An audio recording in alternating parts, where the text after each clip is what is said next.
Hello students, welcome to Commerce Adda 24/7। My name is Harsh. बच्चों फटाफट से आ जाइए क्लास में, कॉपी पेन निकाल लीजिए। ये ऑर्गेनाइजिंग का थर्ड पार्ट होने वाला है और यहां पे हम लोग पढ़ने वाले हैं फंक्शनल और डिविजनल स्ट्रक्चर के बारे में। इससे पहली वाली वीडियो में मैंने आपको समझाया था कि फॉर्मल इनफॉर्मल ऑर्गेनाइजेशन या स्ट्रक्चर क्या होता है, और इस वीडियो में बात करने वाले हैं फंक्शनल स्ट्रक्चर और डिविजनल स्ट्रक्चर में दोनों में क्या डिफरेंस है, दोनों को क्या इंपॉर्टेंस है, दोनों की क्या लिमिटेशन है। मतलब डिटेल में समझने वाले हैं फंक्शनल और डिविजनल को। तो चलिए क्लास को बिना देर किए शुरू करते हैं। और सबसे पहले यह जानेंगे कि यार ऑर्गेनाइजेशन स्ट्रक्चर का क्या मतलब होता है, क्योंकि अपन ने ऑर्गेनाइजेशन स्ट्रक्चर फॉर्मल इनफॉर्मल में तो समझ लिया था, लेकिन यहां पे इस कंटेक्स्ट में फंक्शनल और डिविजनल के कंटेक्स्ट में ऑर्गेनाइजेशनल स्ट्रक्चर क्या होता है। तो ऑर्गेनाइजेशन स्ट्रक्चर वो होता है जो क्लियरली डिपिक्ट करता है और हमको बताता है कि क्या रिलेशनशिप है लोगों में और डिपार्टमेंट में किसी भी ऑर्गेनाइजेशन में। ठीक है, एक बार और रिपीट करता हूं, मैं क्या बोल रहा हूं। मैं ये कह रहा हूं कि ऑर्गेनाइजेशन स्ट्रक्चर एक ऐसा स्ट्रक्चर होता है जो क्लियर पिक्चर दिखाता है। किस चीज की क्लियर पिक्चर दिखाता है? दिखाता है relationship among all the persons और departments, relationship among all the persons and department working in the organisation. कि एक ऑर्गेनाइजेशन में जो लोग काम कर रहे हैं, जो डिपार्टमेंट काम कर रहे हैं, जो ग्रुप काम कर रहे हैं, उनके बीच में आपस में क्या रिलेशनशिप है, इसके बारे में दर्शाता है हमारा organisational structure. This structure hence provides a basis for the framework for the top management and line managers and also for the other employees to perform their required and needful functions. Simple सी इतनी बात है। Organisation structure वो structure होता है जो clear picture दिखाता है। किस चीज की क्लियर पिक्चर? रिलेशनशिप, कि हाँ भाई कौन से लोग जो है लोगों के बारे में, और कौन से लोग डिपार्टमेंट में काम कर रहे हैं और उनकी आपस में क्या रिलेशनशिप है, मतलब सबऑर्डिनेट कौन है। अब यहां पे रिलेशनशिप हस्बैंड वाइफ का तो होगा नहीं, ठीक है, ना ही बॉयफ्रेंड गर्लफ्रेंड का होगा। यहां पे रिलेशनशिप की बेटा बात हो रही है, वो बात हो रही है किसकी? आपकी सब सुपीरियर या सबऑर्डिनेट की। समझ गए ना? तो जो लोग काम कर रहे हैं उनके बीच में आपस में क्या रिलेशनशिप है। दूसरी चीज यहां पे लिखी हुई है कि जो स्ट्रक्चर है वो हमको बताता है कि भैया जो टॉप लेवल मैनेजमेंट है वो कैसे काम करेंगे, जो मिडिल लेवल वाले हैं वो कैसे काम करेंगे, जो लोअर लेवल वाले हैं लाइन मैनेजर्स हैं वो कैसे काम करेंगे, और अदर इंप्लॉइज अपने फंक्शंस को कैसे कैसे परफॉर्म करेंगे। For the other employees to perform their required and needful function, वो अपने अलग अलग तरीके के फंक्शन को कैसे परफॉर्म करेंगे। एंड इसमें तीन चार तरीके की चीजें आती हैं। सबसे पहला आता है जॉब डिजाइन। अब जॉब डिजाइन क्या होता है? देखो यार, जॉब डिजाइन का मतलब है, जैसे मान लीजिए मेरी जॉब है और मेरी जॉब पढ़ाने की है, तो मेरी जॉब से रिलेटेड जो भी रिस्पॉन्सिबिलिटीज हैं वो आती है जॉब डिजाइन में। जॉब डिजाइन में प्रॉपर एक मैनेजर एक एम्प्लॉय के लिए डिजाइन बनाता है पूरी पूरी जॉब का, और उसमें ये लिखा होता है कि हाँ भैया कि क्या क्या चीजें इसमें आपको मिलने वाली हैं, क्या क्या काम आपको करने हैं, कैसे कैसे आप ड्यूटीज को परफॉर्म करेंगे। स्पैन ऑफ मैनेजमेंट क्या होता है? तो जॉब डिजाइन और जॉब डिस्क्रिप्शन लगभग एक जैसी चीज होती है, जो एम्प्लॉइज को बताया जाता है कि आपको क्या काम हमारी ऑर्गेनाइजेशन में आके करना है।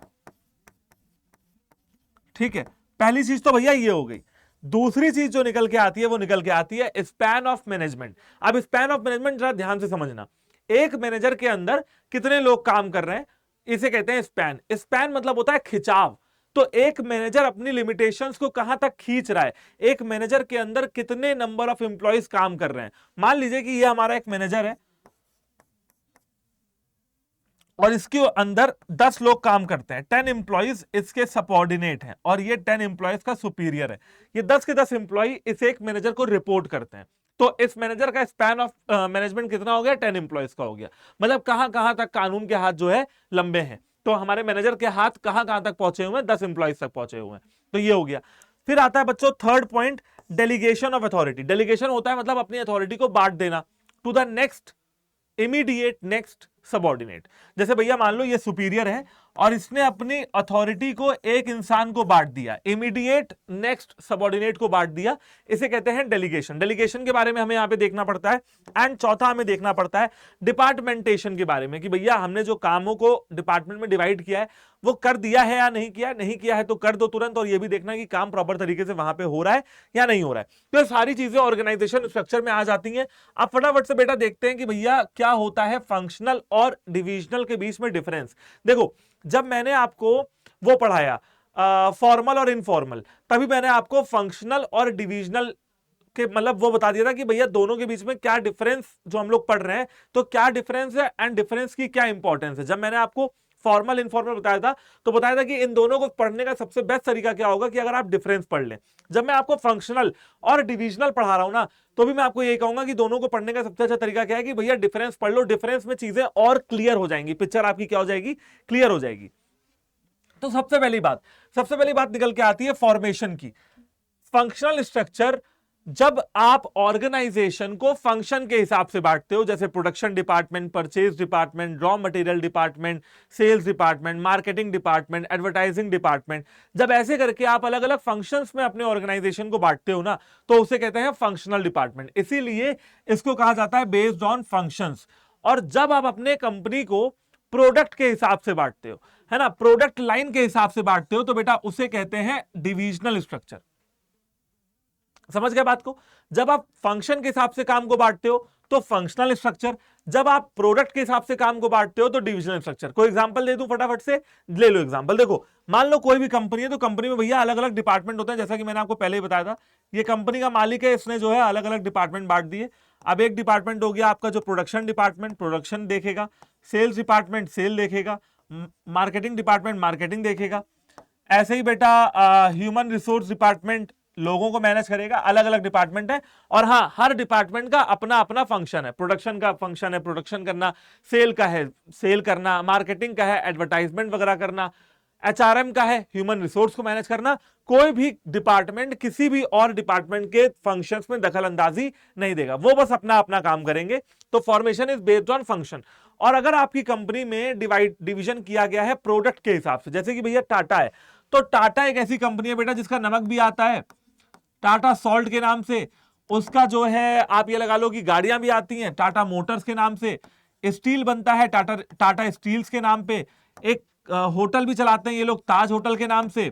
इसके अलावा कपड़े बेचते हैं वेस्ट साइड के नाम से, ज्वेलरी बेचते हैं तनिष्क के नाम से। मतलब कि भैया टाटा के बहुत सारे प्रोडक्ट मार्केट में अवेलेबल है, बहुत सारे प्रोडक्ट, नाना प्रकार के प्रोडक्ट मार्केट में अवेलेबल है। तो हम ये मान के चलेंगे कि टाटा ने अगर अपनी कंपनी का स्ट्रक्चर बांटा होगा बेटा, तो कैसे बांटा होगा, प्रोडक्ट के हिसाब से बांटा होगा। समझ गए होगे? ठीक है। स्पेशलाइजेशन पे आते हैं। यहां पे जो लोग काम करते हैं उनको फंक्शनल स्पेशलाइजेशन मिलती है। अगर किसी का काम है लोगों को मैनेज करना, ह्यूमन रिसोर्स का काम है, तो उसका वही काम है, वो वही करेगा और कुछ नहीं करेगा, क्योंकि उसका स्पेशलाइजेशन उसी में है। ठीक, यहां पे प्रोडक्ट स्पेशलाइजेशन की बात होती है, इंसान के स्पेशलाइजेशन की बात नहीं हो रही है। यहां पे प्रोडक्ट जो है बढ़िया बन के तैयार हो जाए। जैसे तनिष्क अगर बेटा सोना बनाती है, गोल्ड बनाती है, तो अच्छा गोल्ड बनाए, प्रोडक्ट में स्पेशलाइजेशन हासिल हो रही है। रिस्पॉन्सिबिलिटी, अब देखो यार, मान लो एक कार है, और एक कार जो है बनने का बड़ा लंबा प्रोसेस होता है। अब गाड़ी बन के तैयार हो गई, लेकिन ऑन नहीं हो रही, स्टार्ट नहीं हो रही। किसकी गलती हुई? टायर वालों की गलती हुई, इंजन वालों की गलती हुई, वायरिंग करने वालों की गलती हुई, गाड़ी का शेप ही गलत था उसकी गलती हुई। तो यह जानना बड़ा मुश्किल हो जाता है फंक्शनल स्ट्रक्चर में कि किस डिपार्टमेंट की गलती है। ठीक है, difficult to fix on a department, एक डिपार्टमेंट पे सारी रिस्पॉन्सिबिलिटी फिक्स कर देना थोड़ा डिफिकल्ट हो जाता है। लेकिन यहां पे अगर मान लो टाटा की स्टील वाला जो कंपनी है वो प्रॉफिट नहीं कमा रही है, तो सिंपल सी बात है स्टील वाली प्रॉफिट नहीं कमा रही है, तो यहां पे रिस्पॉन्सिबिलिटी फिक्स करना बड़ा आसान, बड़ा इजी हो जाता है। Easy to fix responsibility for performance. ठीक है भाई, कोई दिक्कत हो तो बताओ।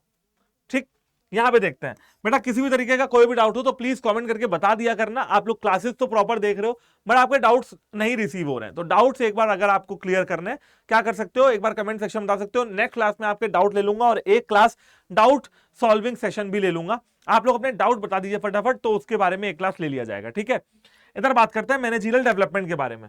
मैनेजरियल डेवलपमेंट, देखो यार, यहां पे हर मैनेजर बस अपने अपने काम में लगा हुआ है, अपने अपने डिपार्टमेंट को देख रहा है, तो मैनेजर की कोई खास डेवलपमेंट नहीं हो रही है, क्योंकि वो एक ही काम को बार बार कर रहा है।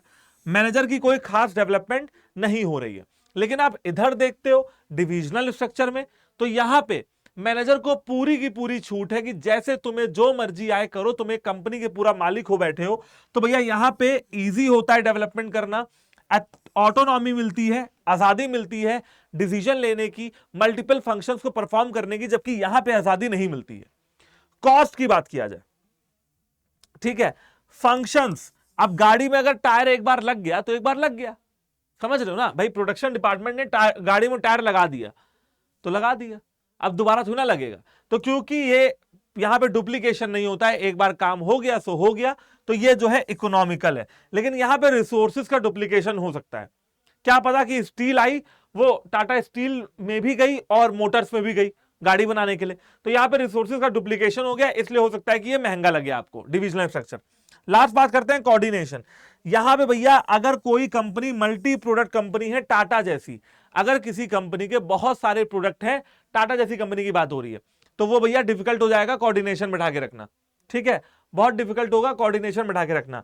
हाँ, लेकिन यहां पे अगर आप फंक्शन के हिसाब से प्रोडक्ट लाइन को बांटते हो तो फिर ये इजी हो जाएगा, डिविजनल स्ट्रक्चर इजी हो जाएगा। समझ गए बात? ठीक है, आइयो बच्चों कि आप लोग को डिफरेंस का पूरा समझ में आ गया होगा। एक बार रिपीट कर दे रहा हूं, फंक्शनल स्ट्रक्चर में हम फंक्शन के हिसाब से काम को बांटते हैं, डिविजनल में प्रोडक्ट के हिसाब से। फंक्शनल में हम स्पेशलाइजेशन फंक्शन की लेते हैं, यहां पे प्रोडक्ट की लेते हैं। यहां पे किसी भी डिपार्टमेंट में रिस्पॉन्सिबिलिटी फिक्स करना थोड़ा मुश्किल है, यहां पे आसान है। यहां पे मैनेजर की पर्सनल डेवलपमेंट नहीं हो पा रही है, यहां पे हो पा रही है। यहां पे रिसोर्सेज का डुप्लीकेशन नहीं होता है, तो ये इकोनॉमिकल है। यहां पे हो जाता है, अनइकोनॉमिकल है या कॉस्टली है। यहां पे कोऑर्डिनेशन बैठाना थोड़ा मुश्किल है, क्योंकि अलग अलग डिपार्टमेंट के लोग काम कर रहे हैं। लेकिन यहां पे कोऑर्डिनेशन बैठाना बहुत आसान हो जाएगा जब एक फंक्शन दूसरे फंक्शन से ऑल रिलेटेड रहेगा। ठीक है बच्चों, बात करते हैं अपने नेक्स्ट टॉपिक की, जो कि है एडवांटेजेस और डिसएडवांटेजेस।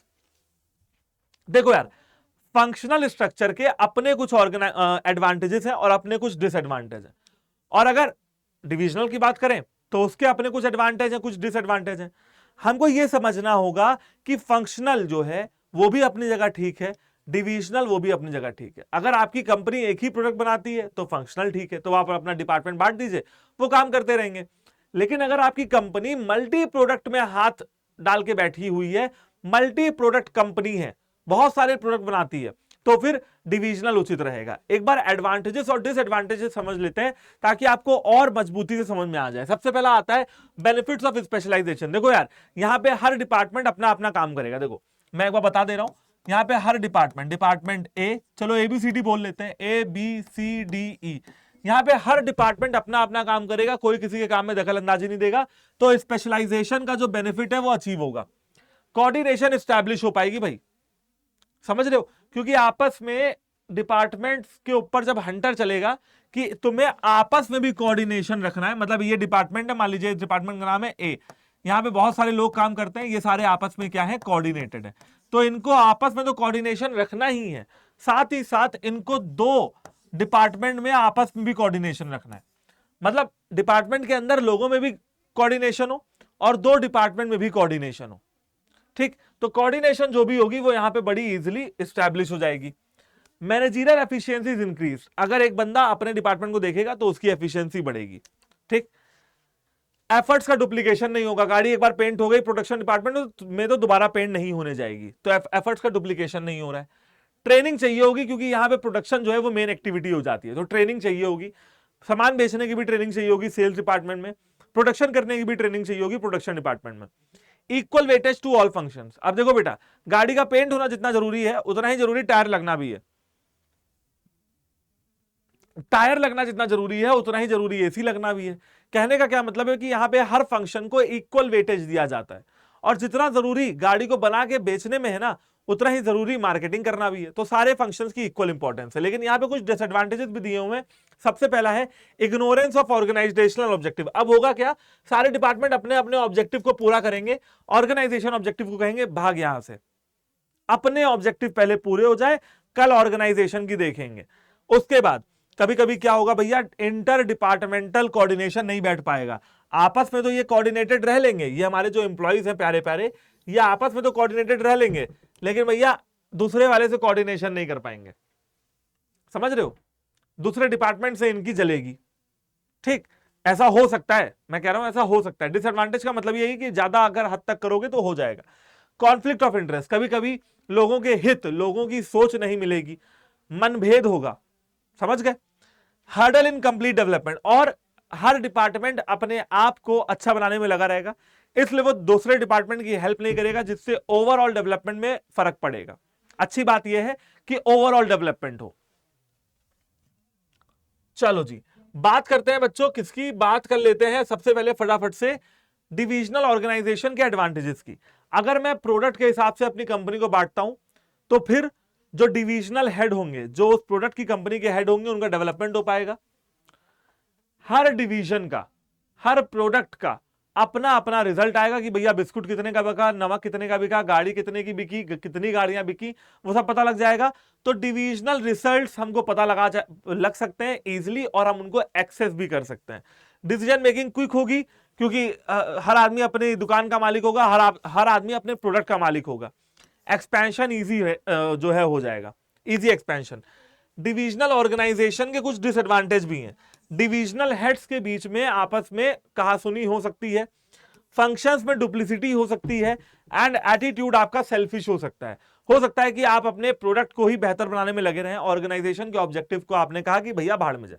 तो ऐसी चीजें नहीं करनी है। बट हाँ, ये मैं आपको बता देता हूं कि ये सारी चीजें बहुत जरूरी हैं एक ऑर्गेनाइजेशन में। कभी आप अगर मैनेजर बन के जाएंगे ना, तो आपको कुल मिला के, जैसे मैंने पिछली क्लास में बताया था, कि आपको बीच में रखना है हिसाब किताब, ना ज्यादा फंक्शनल, ना ज्यादा डिविजनल, ना ज्यादा फॉर्मल, ना ज्यादा इनफॉर्मल। तभी आपका ऑर्गेनाइजेशन प्रॉपर तरीके से चल पाएगा। बहुत ज्यादा फंक्शनल कर दोगे तो भी अपने नुकसान है, बहुत डिविजनल कर दोगे तो भी अपने नुकसान है। ठीक है, आई होप बच्चों की आपको पूरी पूरी बात समझ में आ गई होगी, क्लास अच्छी लगी होगी। अच्छी लगी हो तो सब्सक्राइब करना, अपने दोस्तों को शेयर करना, अपने अड़ोसी पड़ोसियों को शेयर कर देना, ताकि उन तक भी ये वीडियो पहुंचे और सबको ये स्ट्रक्चर के बारे में पता लगे। तब तक के हंसते रहिए, पढ़ते रहिए, मुस्कुराते रहिए। मिलेंगे आपसे नेक्स्ट वीडियो में, जहां पे डिस्कस करने वाले हैं अदर कंसेप्ट्स ऑफ ऑर्गेनाइजिंग। जय हिंद।